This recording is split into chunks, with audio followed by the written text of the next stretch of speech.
Assalamualaikum warahmatullahi wabarakatuh. Kami dari kelompok 6 biologi yang akan menjelaskan materi tentang sistem saraf tepi yang meliputi dua bagian, yaitu saraf kranial dan saraf spinal. Sebelumnya, saya sendiri alumna Zarifah Fandari.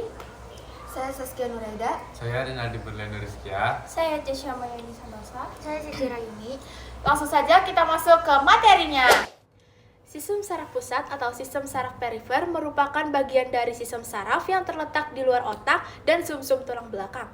Sistem saraf ini berfungsi untuk menghubungkan sinyal dari sistem saraf pusat menuju ke seluruh tubuh dengan mengirimkan sinyal sensorik, sinyal dari luar tubuh ke dalam tubuh, dan sinyal motorik dari dalam tubuh ke luar tubuh.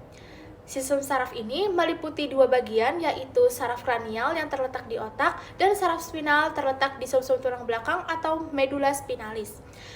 Dalam sistem saraf ini juga terdapat ganglion yang merupakan kumpulan dari sel saraf neuron dan juga glia. Terima kasih. Wassalamualaikum.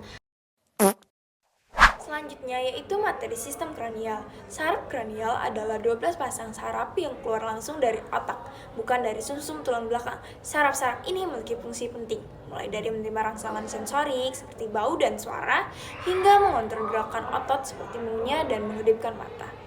Penjelasan 12 saraf kranial. Yang pertama, saraf olfaktori memiliki fungsi mendeteksi bau, letaknya mengarah ke hidung. Kemudian ada saraf optik yang memiliki fungsi mengantarkan sinyal visual dari mata ke otak, letak dari retina menuju otak.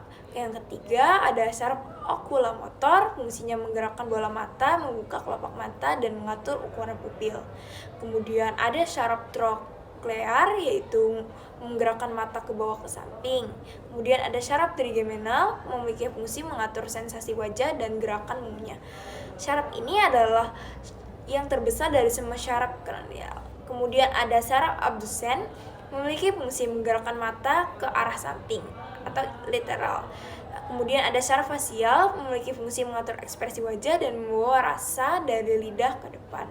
Kemudian ada saraf vestibulocochlear, memiliki fungsi berperan pendengaran dan menjaga keseimbangan tubuh. Kemudian ada saraf glossofaring, memiliki fungsi mengatur proses menelan dan membuang rasa dari lidah di bagian belakang. Yaitu kemudian ada saraf vagus, memiliki fungsi mengontrol banyak organ dalam seperti jantung, paru-paru, dan sistem pencernaan. Kemudian yang ke-11 ada sistem aksesorius, memiliki fungsi mengontrol otot-otot leher dan bahu. Kemudian yang terakhir ada saraf hipoglossal, memiliki fungsi mengatur pergerakan lidah. Jadi sistem kranial memiliki peran penting dalam kehidupan sehari-hari, mulai dari mencium, aroma, melihat, mendengar, berbicara, hingga mengatur organ dalam. Mengenal fungsinya membantu kita memahami bagaimana otak mengontrol tubuh kita. Selanjutnya saraf spinal. Saraf spinal terdiri dari satu radiks dorsal yang terdiri atas kelompok serabut sensor yang memiliki korda, dan ventral yang terdiri atas kelompok serabut motor dari kroda. Ganglion radiks dorsal adalah bagian yang membesar pada radiks dorsal. Saraf spinal terdiri dari 13 pasang saraf yang muncul dari segmen medula spinalis dan diberi nama sesuai nama ruas tulang belakang.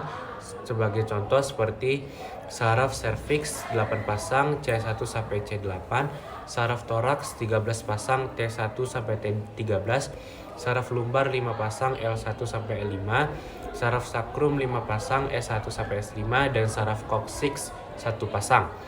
Saraf spinal memiliki fungsi yaitu mempersarafi otot leher, bahu, kulit, perut, paha, panggul, bokong, dan kaki.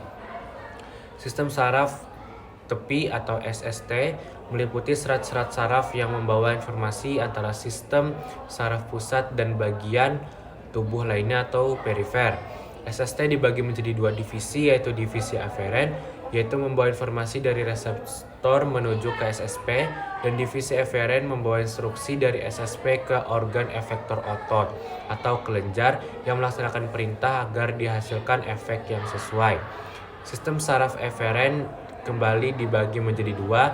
Yang pertama sistem saraf somatik dan yang kedua sistem saraf otonom. Di sini saya akan menjelaskan apa itu itu sistem saraf somatik dan apa itu sistem saraf otonom. Sistem saraf somatik itu sendiri adalah bagian dari sistem saraf yang mengatur gerakan secara sadar. Sedangkan untuk sistem saraf otonom adalah bagian dari sistem saraf tepi yang bekerja secara otomatis tanpa disadari. Sistem saraf otonom ini sendiri dibagi lagi menjadi dua berdasarkan fungsinya, yaitu sistem saraf simpatis dan sistem saraf parasimpatis. Sistem saraf simpatis adalah bagian dari sistem saraf otonom yang aktif saat tubuh kita sedang dalam mode siap siaga. Contohnya saat kita merasa takut, stres, ataupun terancam.